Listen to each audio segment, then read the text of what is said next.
আজকে আমরা সবাই একটা বাক্স ঘুড়ি বানামু। তোরা সবাই ব্যালগে থাকবি, দেখবি, শিখবি, ঠিক আছে? ঠিক আছে। আমাদের আজকের কার্যক্রম শুরু করতে যাচ্ছি বাঁশ সংগ্রহ করার মাধ্যমে। আর বাগানের সেরা বাঁশ দিয়ে তৈরি হবে আমাদের এই শখের ঘুড়ি। গ্রীষ্মের এই সময় কম বেশ সবাই ঘুড়ি উড়াই, তবে পারফেক্ট একটা ঘুড়ি তৈরি করার জন্য দরকার একটু পরিশ্রম। তাই সবাই মিলে হাতে হাত রেখে বাঁশ ছাঁটাই বাছাই করে কাঁধে নিয়ে রওনা দিলাম বাড়ির উদ্দেশ্যে। তারপর সেই বাঁশগুলোকে সঠিক আকারে কেটে নিয়ে শুরু করি আসল কাজ।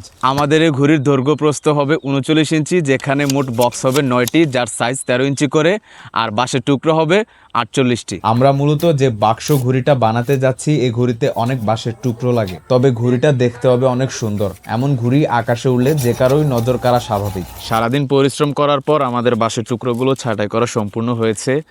এখন এগুলো আমরা রোদে একদিন শুকাবো। একদিন শুকানোর পরে আমাদের ঘুড়ির স্ট্রাকচারটা তৈরি করব।